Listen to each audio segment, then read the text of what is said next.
అంటే Andhra Telangana. Welcome back to మన channel అండి. ఈరోజు మన వంటింట్లో స్పెషల్ మనం చేసుకుంటున్నాము మినప్పిండితో పునుగులు లేదంటే బోండాలు. ఈ ఈ ప్రాసెస్‌లోకి వెళ్ళిపోవడానికి ముందుగా నేను ఇక్కడ గుండు మినపప్పు తీసుకున్నాను. దాన్ని నేను ఓవర్‌నైట్ సోక్ చేసుకున్నాను. ఇప్పుడు వాటర్ మొత్తం డ్రైన్ చేసేసి నీట్‌గా కడుక్కోవాలి. కడుక్కున్నాక వాటర్ డ్రైన్ చేసేసి అది మిక్సీకి వేసుకోవాలి. ఇక్కడ నేను చూపిస్తున్నట్టుగా గట్టిగా కలుపుకోవాలండి.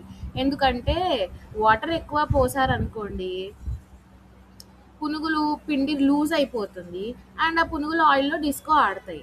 దాని తర్వాత దాంట్లోకి మనము ఆనియన్, కొత్తిమీర, పచ్చిమిర్చి చాప్ చేసుకొని, సాల్ట్ కూడా యాడ్ చేసి నేను చూపిస్తున్న విధంగా కలుపుకొని పెట్టుకోండి. పిండి కొంచెం ఫ్లఫీగా అవుతుంది. ఆ తర్వాత స్టవ్ మీద కడాయి పెట్టి ఆయిల్ హీట్ అవ్వనివ్వాలి. ఆయిల్ హీట్ అయ్యాక హ్యాండ్‌తో స్మాల్ స్మాల్ బోండాల్లాగా ఆయిల్‌లోకి వేసేయాలి. ఆహా!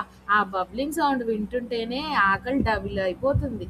గోల్డెన్ కలర్ వచ్చాక ఫ్లిప్ చేస్తూ క్రిస్పీగా ఫ్రై చేసుకోవాలి. బయట క్రిస్పీగా, లోపల సాఫ్ట్‌గా సూపర్ ఉంటాయండి. దీనికి ఇప్పుడు మనము సైడ్ డిష్ చేసుకుంటున్నాము పల్లి చట్నీ. ఈ పల్లి చట్నీ కోసం ముందు పల్లీలని డ్రై రోస్ట్ చేసుకోవాలి. ఇక్కడ నేను చూపిస్తున్నట్టు. మరీ మార్చేయకండి. నీట్‌గా అవి మంచిగా ఫ్రై చేసుకోవాలి. ఆ తర్వాత కొద్దిగా ఆయిల్ పోసుకొని దాంట్లోకి ఒక 5, 6 పచ్చిమిరపకాయలు, కొన్ని వెల్లుల్లి రెబ్బలు. ఇక్కడ నేను వెల్లుల్లి రెబ్బలు పొట్టుతోనే వేసేసుకున్నాను. మీకు కావాలంటే తీసేసి కూడా వేసుకోవచ్చు.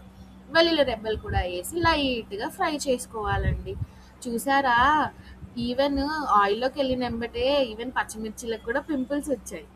Jokes apart. సో ఇవి బాగా ఫ్రై చేసుకున్న తర్వాత వీటిని కూడా మిక్సీలోకి వేసుకోవాలి. నేను దీంట్లోకి కొద్దిగా పుట్నాల పప్పు కూడా తీసుకుంటున్నాను. మీరు కావాలంటే అది స్కిప్ చేసుకోవచ్చు. దాంట్లో కొద్దిగా సాల్ట్ అండ్ చింతపండు యాడ్ చేసేసుకొని దీన్ని కూడా మంచిగా మిక్సీ పట్టుకోవాలి. మీకు కన్సిస్టెన్సీని బట్టి మీరు మిక్సీ పట్టుకోండి. నాకు ఇక్కడ థిక్‌గా కావాలి కాబట్టి నేను ఇక్కడ థిక్‌గానే పట్టుకున్నాను. ఆ తర్వాత దీనికి మనము పోపు పెట్టుకోవాలి. కరివేపాకు, ఆయిల్, ఎండుమిరపకాయలు అండ్ మినపప్పు. ఇది ఆప్షనల్ అండి. మీరు కావాలంటే పెట్టుకోవచ్చు, లేదంటే లేదు. హాట్ పునుగుల్ని చట్నీలో ముంచి తింటే డైట్ అని నెక్స్ట్ మండే నుంచే స్టార్ట్ చేస్తారు. రూ. 5 స్నాక్, రూ. 100 హ్యాపీనెస్. పునుగులంటే మన తెలంగాణ వాళ్ళకి ఒక సెపరేట్ ఎమోషన్ కదా! ఇట్లాంటి రెసిపీస్ కోసం మన ఛానల్‌ని లైక్, షేర్ అండ్ సబ్స్క్రైబ్ చేసుకోండి. ఈ రెసిపీ ట్రై చేసి ఎలా ఉందో నా కామెంట్ సెక్షన్‌లో కామెంట్ చేసి చెప్పండి. Thank you. బాయ్.